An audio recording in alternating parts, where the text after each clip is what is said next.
So one thing that was really notable for you was the fact that AST and ALT, which are your two like liver enzymes that they measure, are pretty freaking high. Like they're elevated a bit. So the top of the reference range was 40 and 44. Yours were.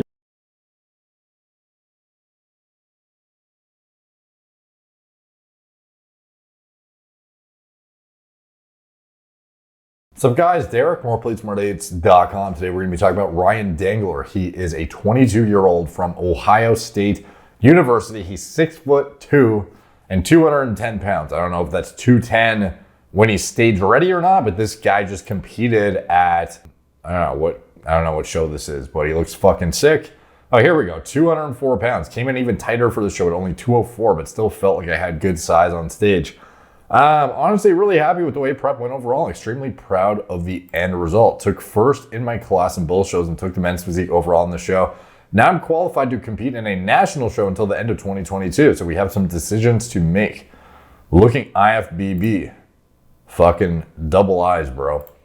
Solid, bro. Solid. He is like the epitome of a, I don't know. This is like the classic American fucking football high school varsity jock motherfucker. Like this guy is genetically blessed out the wazoo, bro. So he is only 22 years old, but he's had some pretty impressive feats to date. Like I think he benched 405 at like 20 years old or something. And he's always been structurally just a yoked fucking guy. Like look at this shit. Here is show day looking absolutely diced to the goddamn tits, bro. Jacob Shalvey, here before NPC overall champ. Trophy emoji. Built diff. Proud of you, King. Kudos, bro. So obviously looked fucking sick. Looking saucy as hell, bro. Looking real saucy. So the question though, obviously this guy is one of the guys who it's like, this guy couldn't be Natty. What's the deal? What's he taking? And he actually addresses this in his most recent video. And I don't know if he's addressed it before, maybe he has in passing, but this time he actually got like verifiable blood work to see what's going on. So testosterone, the truth. My testosterone levels, am I still natty? The truth. So this is a over 20-minute video, so I will kind of jump around a bit. I have not watched it yet, so you'll be getting my live reaction. And ultimately, this is going to be my analysis of the blood work to see if it proves that he's natural or that he's enhanced or if he just fucking tells us straight up. So let's see.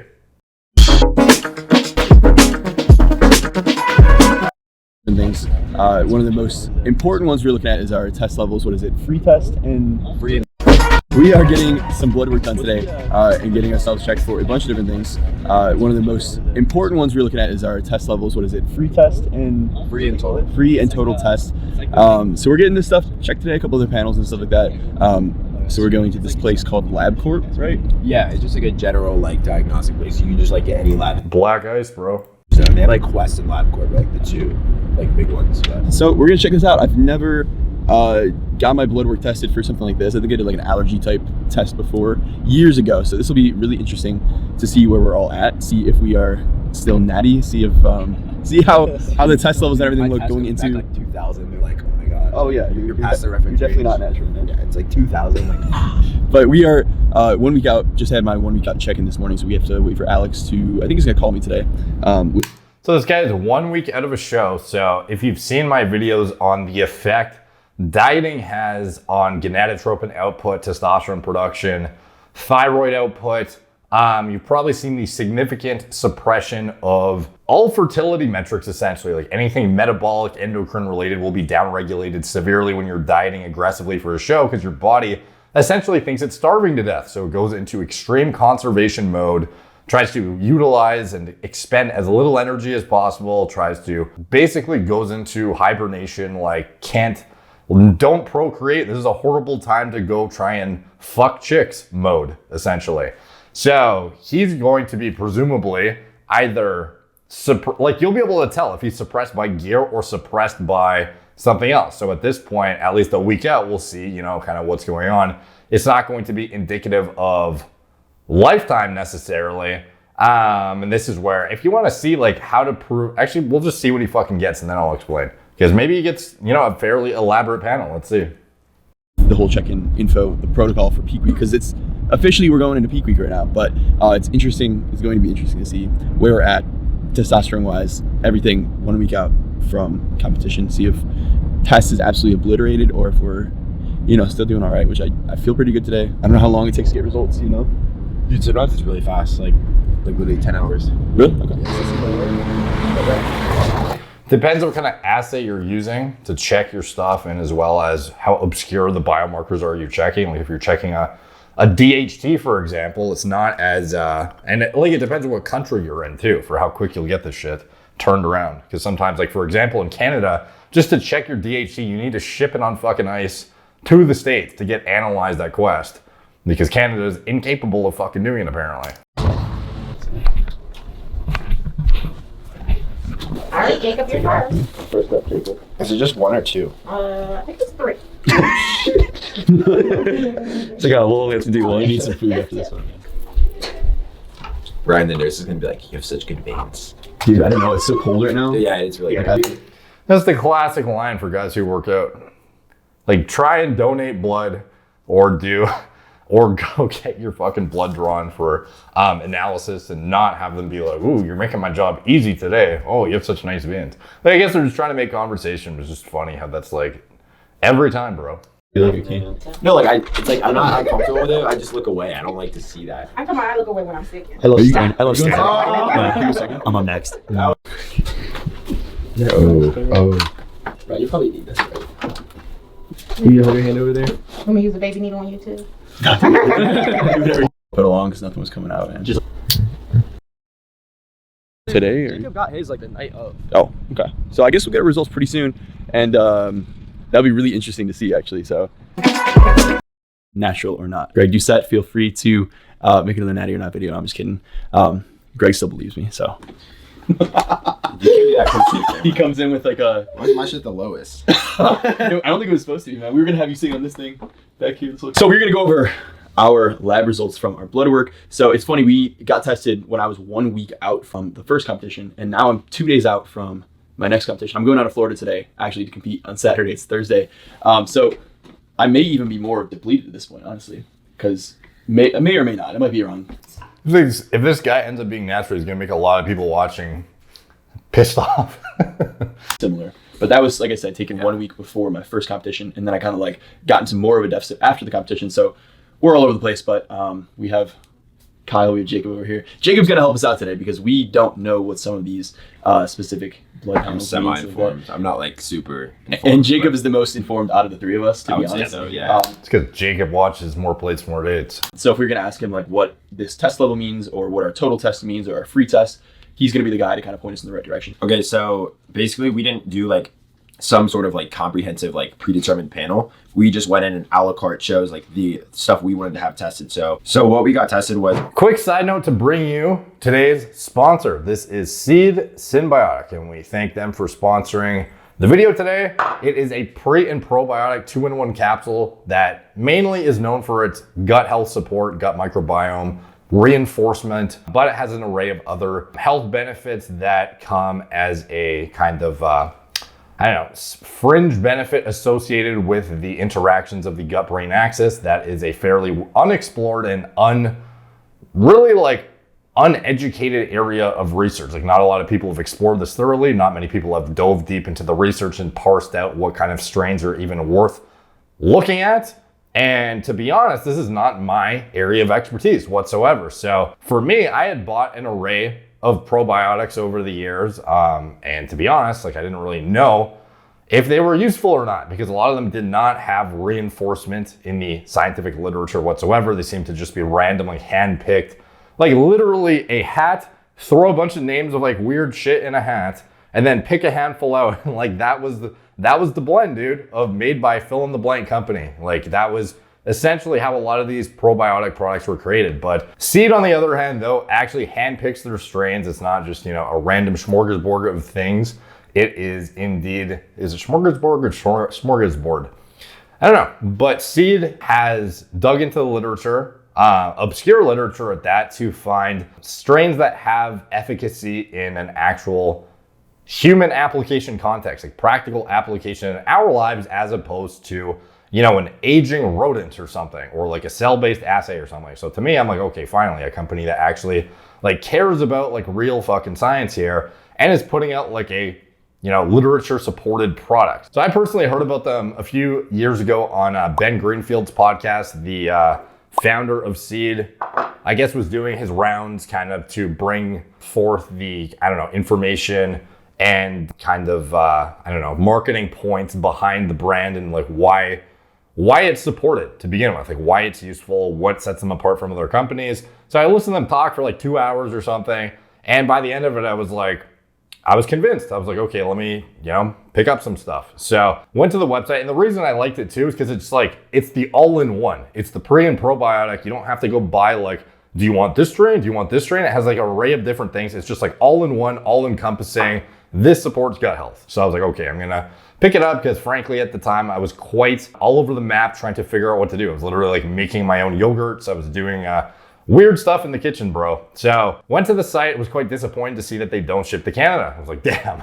So for me, at the time, I couldn't get it. And then moving forward, they actually start to expand their infrastructure and now they do ship to Canada, which is, obviously great for me because now I have access to this stuff. And they also wanted me to, they wanted to integrate into my channel, which is cool because this is a product that I actually had a high amount of interest in, like to the point where I was actually quite disappointed when I didn't have access to it. And I was literally looking at, sending it to a PO box, seeing if I could do that. But at the time, again, it's like a subscription model too. So I was like, what am I gonna do? Drive to the PO box like every month? Like it just wasn't gonna work at the time. But years later, they're a huge company now and they ship out of country. And this is the most science-backed formula that you can find. So basically, what are the systemic benefits that you can expect from this stuff? Like again, you think of the gut health. You think of gut health in general, you're like, okay, it doesn't make you have diarrhea. If you have, poor, intestinal transit, like you're going to have better poo quality when you take this stuff. It's like, yeah, so obviously digestive health is one of the main components around, the structural integrity of your gut microbiome and supporting it. But in addition to that, it supports, obviously the main one being gastrointestinal health, supports digestive health to maintain regularity, ease bloating, and alleviate occasional constipation. But additionally to that, gut barrier integrity helps maintain health gut barrier function and integrity. So obviously, I'm sure at this point you probably heard of leaky gut at least a handful of times. It's something I've realized in the past couple of years is not only just what you're eating, but also facilitating the integrity of those barriers in the intestinal tract and how critical that is. Because when stuff starts leaking out and getting around, your body's autoimmune response can be quite volatile and can lead to an array of deleterious outcomes on your health. So supporting that, I think, is pretty critical. Gut immune function supports healthy gut immune function and crosstalk between immune and intestinal cells. Cardiovascular health promotes heart health, supports healthy intestinal recycling of cholesterol and bile. Dermatological health supports healthy skin. And micronutrient synthesis supports folate B9 production via intestinal synthesis of bioactive forms of folate. So obviously, if you're not, absorbing your nutrients, it doesn't really matter how good your diet is at the end of the day. So actually assimilating everything and getting it to where it needs to go. So as far as what's in it, it is a 24 strain broad spectrum probiotic and prebiotic formula formulated for digestive gut immunity and additional systemic benefits with 53.6 billion active fluorescent units. And it utilizes this 2-in-1 ViaCap technology, which is basically a capsule in a capsule to protect against stomach acid, digestive enzymes, and bile salts for viability through digestion. So basically this means it will actually make it to the end of the small intestine for delivery into the colon. Something awesome about it too, in their unique preparation process, is the fact that this stuff does not need to be refrigerated. So again, something that, maintaining, obviously during the winter time, it's a bit less concerning when you're shipping pre and probiotic formulas across the country and whatnot. But, moving into the summer months and whatnot, having something that's sustainable when it's in transit is obviously a concern, because if you have complete degradation of the active component of this product, if it's not shipped on fucking ice or something, you might end up with a product whereby it's completely ineffective by the time it reaches you. But with this product, their preparation and their unique delivery technology, it ensures that there is no degradation during transit process. Obviously, this doesn't mean store it in like a hot bathroom or something. However, it is more resistant to the traditional means of degradation than, your standard run-of-the-mill probiotic product that is sold on, fill in the blank online store. So anyways, this is the pre and probiotic symbiotic formula that I'm using myself. And if you want to support me and, you know, support a brand that I thought was worthwhile to spend my own money on, even before I had any sort of following on YouTube or anything like that, and they obviously saw potential in my channel, you know, enough to sponsor this video, and again, thank you for that. Get 15% off your first month's supply of Seeds Daily Synbiotic by clicking the link in the description box and using Derek at checkout. And obviously, all the purchases are very much appreciated. They help support the further expansion of this channel. And I only bring forth products that I think are promising, efficacious, things that I've otherwise spent my own money on in the past, or things that I'm highly interested in and think are very, very useful and have a lot of therapeutic merit or just cool in general. So anyways, obviously much appreciated when you guys support me and my stuff. And back to the regularly scheduled programming. The CBC, a comprehensive metabolic panel, a lipid panel, and then testosterone free in total, estradiol, and then vitamin D 25 hydroxy. So that's just basically the stuff I thought was pretty important. There's obviously other things that you could have tested, but that's just what we got tested, and I'll be going over what like Ryan's different results were for these. So for his CBC, everything was like right within the reference range, as you guys can see right there. There's nothing really like notable, I would say, like red blood cell, hematocrit, hemoglobin, all that stuff's in range. Yeah, all looks quite normal to me. Yeah. So obviously if you're on gear, you know, you could imagine you would have an inflation of your red blood cell count, your hemoglobin, your hematocrit. These are very, I don't know, like phlebotic, I don't know, like what would you call it? They inflate your hematology quite significantly through the upregulation of EPO and androgenic signaling in general. So, you know, oftentimes you'll see anabolic users, especially guys who are, like if you're preparing for a competition, presumably you'd be using like a myriad of different things at this point. You'd probably see them, you know, peaking over in the reference range. I guess like when you're dieting aggressively and whatnot, like if you're donating blood or doing therapeutic phlebotomies, you could obviously, you know, have a normal looking CBC with differential, but I mean, like this looks like fucking normal. Not that this is really... Like ultimately a CBC with differential is mainly for evaluating a biological passport in athletes for longitudinal data to see any aberrations in their like endurance athletes, for example. I'd want to see things like their hemoglobin, hematocrit, red blood cell count over time and assess if there's any aberrations that would indicate blood transfusions, EPO deployment, etc. So for him, stepping on a men's physique stage, it's essentially like, it's not that relevant of a panel of metrics, but this is a good thing to assess from a health standpoint anyways, obviously.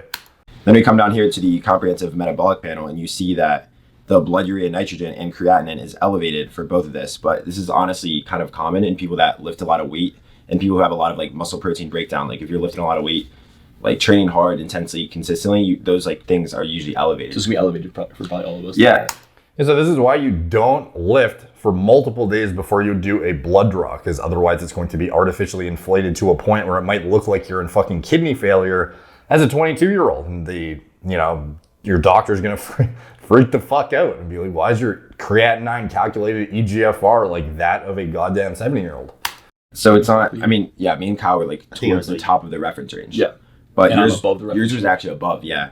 But I've heard this a lot. Like, it's not really necessarily something to be worried about. It's not like not a huge deal. But I mean, ideally, your body is under some stress there. But maybe guy's preparing for a competition too. He's in the most like catabolic state possible, and who knows when he lifted before this test. So yeah, there's actually like differently like established reference ranges for like athletes though. Like generally, like you kind of have to view it from a different scope when you're an this is athlete. just based on like an average person. Right? So if you want a more accurate glomerular filtration rate estimate, get a cystatin C calculated estimated GFR, which will be the gold standard relative to inulin clearance, which is the gold standard. So I mean, it's like at least within like a very, very accurate range of what inulin clearance otherwise would be, whereas creatinine calculated EGFR is inaccurate as fuck for guys who lift.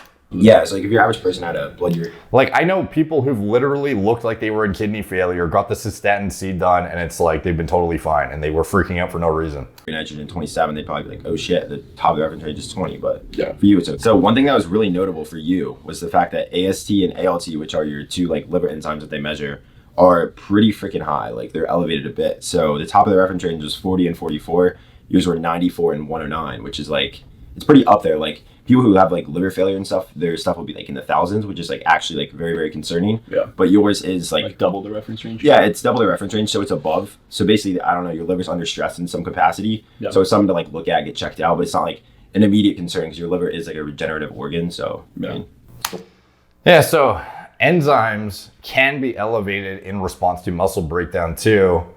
Even when you're looking at your traditional like liver metrics, this could be representative of the fact that he's preparing for a competition too. How close did he lift? Close to the blood draw? Like, you know, for me, I would want to see multiple blood draws. Like ideally, like the one you're going to base a lot of your judgment off of should be after you've reached homeostasis post-show. Now, obviously, it's good to see what your blood looks like in the absolute worst state of health you could possibly be in, which ultimately for him is going to be like 1 week pre-show, essentially.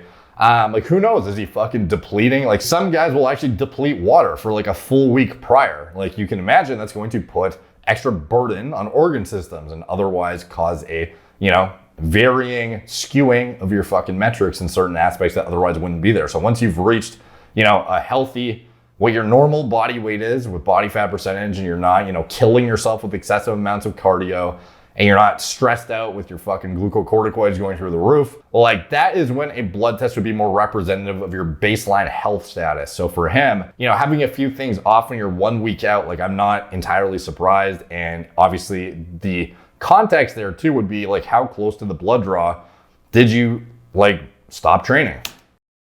go into like fix itself over time, but for whatever reason your liver's under stress. So yeah, I don't drink at all right now. This kid, we thought Kyle's liver enzymes would be elevated. His were like immaculate. Went drinking the night before the test, right? Yeah, he literally did. That's good liver genetics in the family. Yeah, just filtered right through all that one. Yeah. So you gotta get those checked. I was like, all right. All right, so the big shebang right here. Whatever wants to hear about, man. Now, obviously, elevated liver enzymes could be a sign of hepatotoxicity as a result of oral anabolic steroid use as well. But yeah, just trying to give the whole picture. What are his test levels, man? So this is after 12 weeks in a consistent calorie deficit with like, you know, a few refeeds here and there, but generally like in a deficit, working hard, doing cardio. Additional cardio that I've never done in my life before. So we don't even know what like your off-season numbers would be, but these are his testosterone values. So if he was on oral anabolic agents, though, you would see this reflected in his free testosterone levels. After 12 weeks of dieting. So pure suppression. Testosterone total was so what's the reference range for testosterone and free test? Okay, so the reference range, this is on this panel. Every panel kind of has a different reference range, but for LabCorp, it's 264 to 916 nanograms per deciliter. That's just how they measure it. So from 264 to 916 is like the general range. And yours came back at 621. So which is pretty favorable. That's like above the median. Yeah, it's probably above the mean too, I would say. But it's right like within the middle. It's like close to high normal, but it's just slightly to the right. So 620 you said or something? 621. So my question is, does my total test, I don't know if you even know this, does it change? Is my total test always going to be the same? Like if I was bulking, would I have the same number of total tests? Your total test would likely be a bit higher if you were bulking, you would think, but I mean, it'd be way fucking higher, dude. Probably. I mean, this is. I just wasn't sure if like. Okay, well the thing with him though, does his body fat even get like out of control ever? Like the guy's obviously stage ready now, but I mean like he stays pretty fucking lean year round. It seems like. Like when is this? September 6th, 13 weeks out versus 8 weeks out, 227 versus 218. So he dropped like 20 pounds to step on stage, but he's almost 230.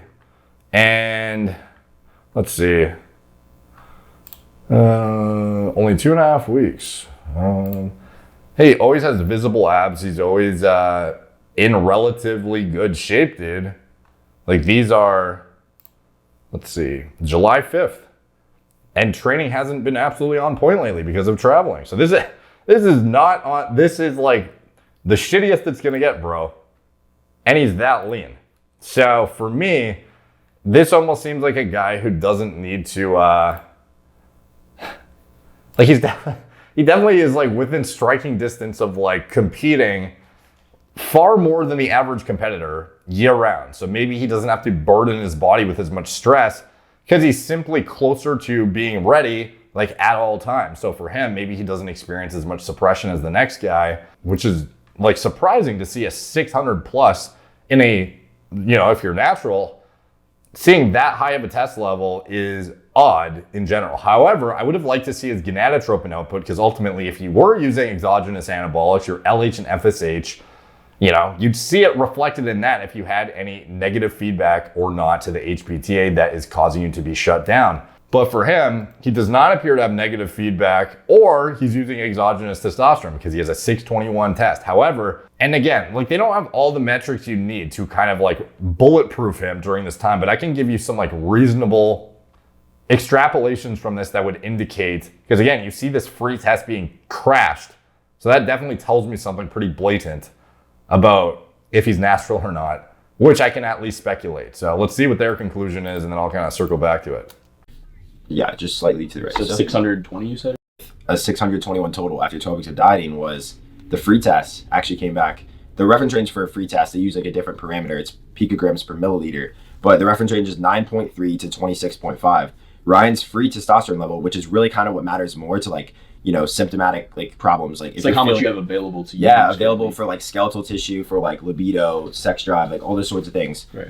Came back at 5.7, which was under the reference range. Yeah, 9.3 is the bottom of the reference range. Kind of low. So you would think that he'd be feeling maybe a bit symptomatic there with some low testosterone symptoms. Just feeling like overall kind of low drive to like go throughout your day, just just having a bit of like, I don't know, just kind of difficulties. But I don't know. I mean, from what it sounds like is like the total test is still somewhat high, but a lot of it's being used up already, essentially. So a lot of it seems like a lot of it's already being used, and I have like this small amount that's still free and available, which means probably I just don't have a lot of tests to pull from. I'm not super well versed with like what creates like a low free after like a lot of dieting, but he does have a low free testosterone level. I'm not exactly sure why that is, but it's notable nonetheless. It's a preservation mechanism. If you're starving yourself to death, trying to maintain, well, ultimately biologically, like why the fuck does a lot of things happen? You know, I'm just like, you could just speculate as to why certain things happen in the body to begin with that are kind of weird. Like, why do you lose fucking hair off your head? Like, what's the purpose, you know?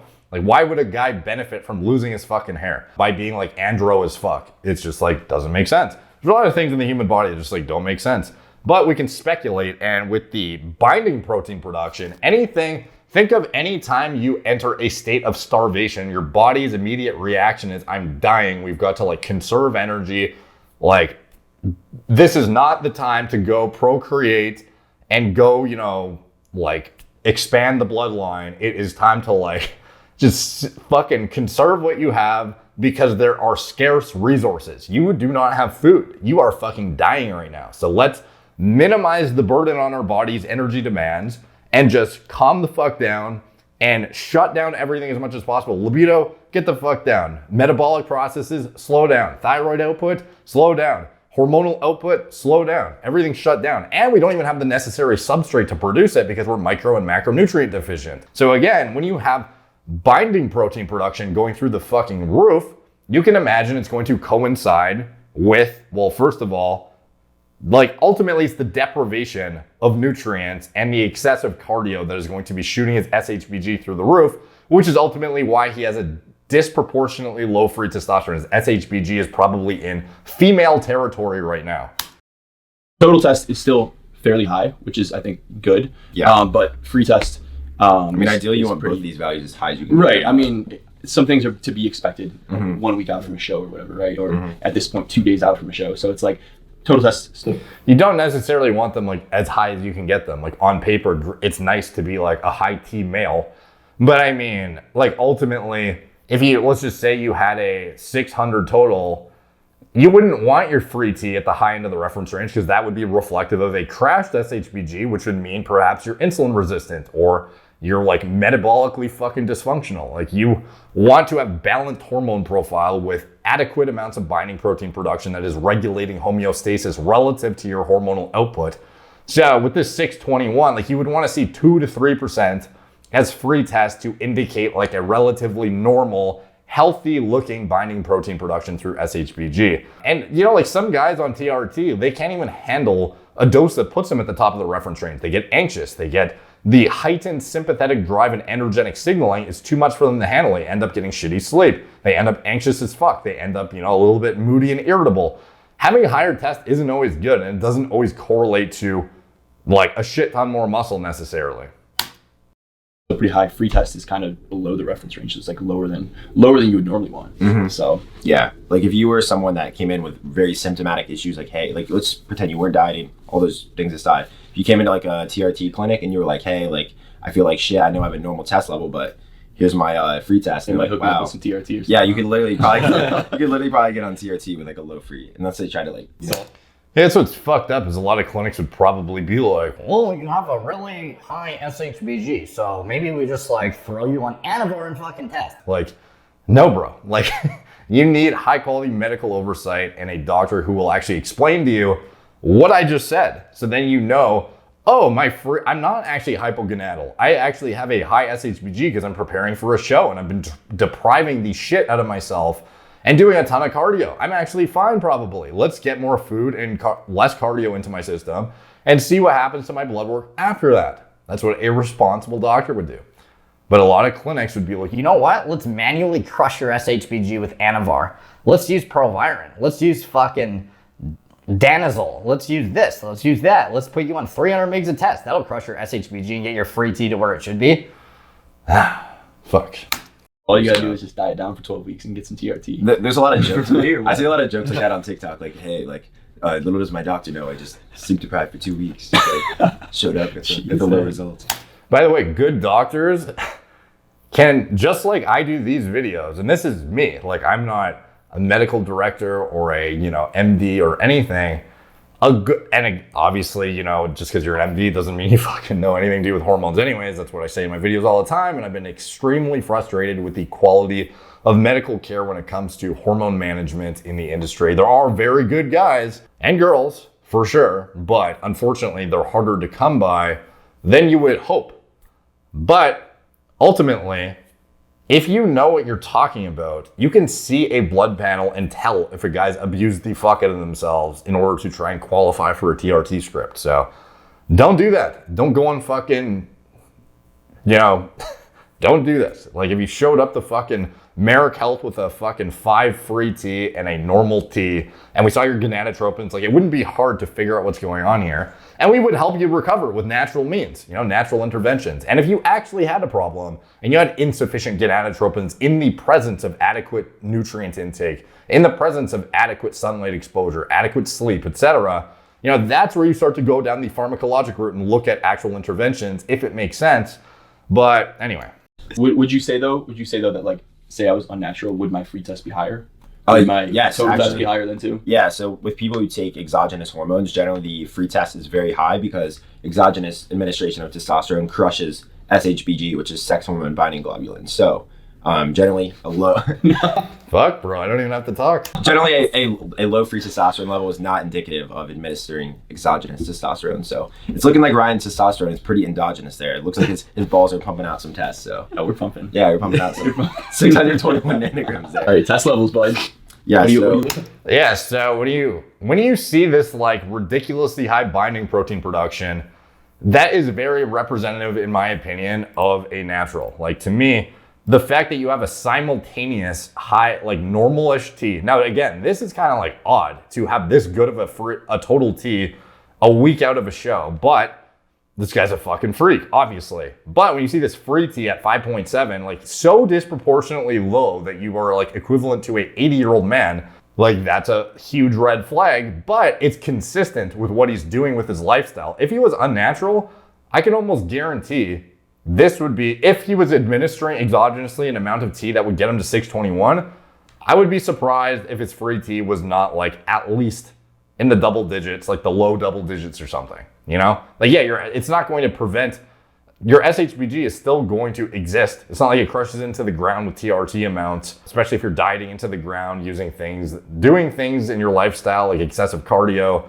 that are going to increase it. And obviously there's different, food choices. Like if you're doing a keto diet for the show too, and you're like 0 carb, that's going to elevate your SHB significantly too. But in general, usually it's going to be quite difficult for an amount of lifestyle and dietary choices to so outweigh the SHBG decrease from exogenous testosterone administration to end up like at 5.7 that low. Like this is very, very, very disproportionately low to his total, to a point where, to me, like I would love to have seen gonadotropins, and we can't ultimately like rule anything out with a urine analysis simultaneously where we assess for all kind of synthetic agents. And obviously the blood test panel isn't entirely comprehensive. We don't have an HCG on here. We don't have gonadotropins.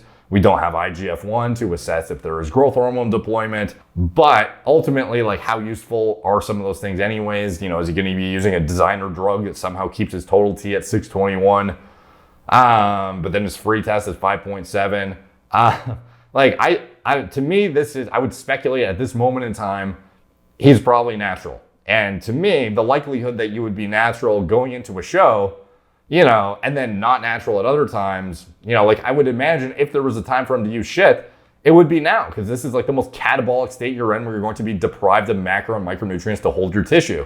So for me, like, I think this is reasonable evidence to suggest that, you know, he's probably natural for, you know, most of the time, you know, if not always. Because again, if you were going to be using shit, like, now would be the time. You certainly wouldn't be subjecting yourself to blood testing to assess your testosterone levels and like potentially expose yourself when you're a week out blasting hella shit. Like, if he was doing a traditional, like, if he was actually preparing for a show and using the shit that guys who prepare for shows use, he would not be showing this blood test result with this free T. We would see it reflected in this for sure. Really kind of what matters more to, like, you know, symptomatic, like, problems like this. But I don't know. I mean, from what I don't have a lot of tests to Pretty these values as high as you can. Right. I mean, symptomatic issues like, hey, like, showed up with the low results. Would you say though that, like, say I was unnatural, would my free test be higher? His balls are pumping out some. That's what unnatural people get their blood checked a lot. Yeah, based off, like, just now, like, why might that be?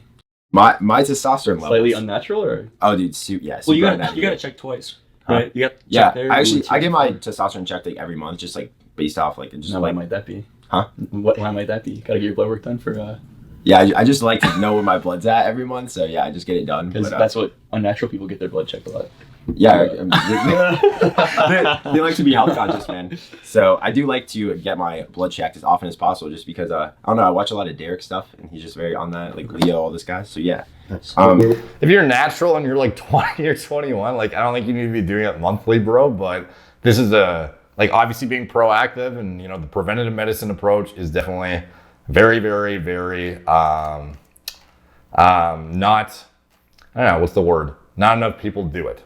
You know, like, this is something you should definitely be staying on top of on a regular basis, although monthly for a healthy natural guy, unless he has like something fucked up in his blood work that you actually need to monitor on a monthly basis, then at that point it might warrant it. But yeah, that might be a little bit much, but interesting nonetheless that he's really on top of his shit. So that's good. Where we at here? My testosterone came back at 360 nanograms per deciliter, which isn't entirely optimal, but it is within the reference range also. 360, and it's supposed to be somewhere between 260 to 900 or whatever, right? Yeah, 264 to 900. So 360 is not horrifically low. Like, I'm not really symptomatic in terms of low testosterone, but I honestly have noticed that at this number, just my overall, like, recovery and libido and everything, as opposed to, like, I would say high school, just isn't quite as optimal, which I think part of this is because I've kind of perpetually dieted and I've never really let my body kind of like recover back. Yeah, you didn't bulk back up to 200 or something no, like that after your cut. So I did a show last year and I got my test levels checked afterwards, and I was like right at the upper twos, like 278, 280, something like that. And yeah, it's definitely like I've gotten like results over 400, but I mean 360. I feel like you're definitely like kind of strict with stuff sometimes. Yeah, like, I try like this kid won't want to go get all you can eat sushi or this or that because he's like he's afraid he's gonna gain too much weight right away. So it's like he definitely is like pretty strict with his stuff. So like he won't let himself go over like a certain amount. So yeah, so one of my goals for this lean ball is to see like how high I can get that number up, because generally my tests will come back like upper 300s, low 400s is like pretty usual for me. So testosterone. Oh, dude, Kyle's testosterone levels. Guys, so we said before that the reference range was 264 to 916. Yeah. I came in at a whopping 726. Oh my. Guys got some tests flown down there. Free test 22. Why could deadlift 620? That's not that much higher than my total test though right now. Hey, it's but really not. It's not that much higher. Hey. Your free test is like 4 times as much. Yeah. So like just flowing through your body, you have so much more testosterone. Dude, like I noticed it too. Like Kyle's free test is literally so high that it's almost over the clinical reference range. his free test. Yeah. What's the clinical reference range for It's it? up to 26.5 and Kyle's is 22.3. He's at like the very high end. He's at of the high reference normal. range. Absolute high normal. So you guys start utilizing some more tests, man. You have too much just flowing around. yeah. It's probably because he trains like RP6, man. Yeah. He's always got like readily available testosterone whenever he needs it. All right, so getting off track watching the video. So definitely check out Ryan Dengler's channel, as well as Jacob, as well as their buddy. Did they plug him here? I'm fucking terrible with names. I already forget his name, but this guy, go check out his channel too. I should have remembered. What the fuck is it? Over the clinical reference. Why Cadella? Kyle. Go check out Kyle's shit. So anyways, yeah, let me know what you guys think in the comments down below. I think this was I think Ryan Dengler is ultimately like a genetic fucking hyper elite. Like here he is, beside James English, not a sauce fiend, like he looks like one, but he is pretty reasonable with his doses. But he's also genetically blessed as fuck as a natural guy. And even on gear, this is beside Ryan Dengler. Now, obviously the development, like there's a significant difference in like, the overall muscle shape, maturity, etc. from an individual who's been on gear versus a guy who's not enhanced. And you see blatant differences in, their delts, the back especially. A lot of these body parts that become more well-rounded, I think, as you enter into the anabolic space. And obviously, like comparing a fucking sauced guy with good genetics to a natural guy with good genetics, it's not like what's the, like ultimately I'm just trying to exemplify that this guy is a fucking freak of nature. And I do believe he is indeed natural. So let me know what you guys think in the comments down below.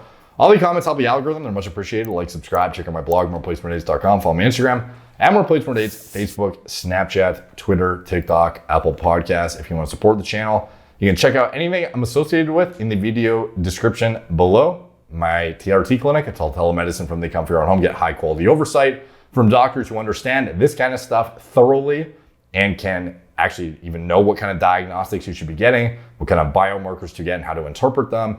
I'm going to provide an individual designed protocol just for you based on your own individual needs, regardless if it involves pharmacology or not. If you're a natural trying to peak out your performance, mental acuity, just overall health and not, end up with atherosclerosis, assess your, even cancer risk potentially and assess kind of what you should be doing lifestyle intervention wise to, attenuate your risk of certain things from genetic predispositions or optimize your performance in all different vectors. Check it out. We're turnkey. We do it all regardless if you're natural or enhanced. And I cannot overstate the importance of having a high quality doctor enough who actually understands this stuff and won't just haphazardly throw you on drugs. And as well, getting self-service labs through our checkout menu. You can order labs just like they did. You go to the checkout menu, you add what kind of panel you want, or you add the individual biomarkers you want. You could literally add a total T and a free T and fucking check out. That's the beauty of Merrick Health, and it's linked in the description below. As well, Gorilla Mind, nootropic formulas, Gorilla Mode, pre-workout formulas, and design myself from scratch, and a recommended diet model for getting muscle and sports performance. Anything else I'm associated with, it's all in the video description below. Thank you guys for watching. Talk to you soon.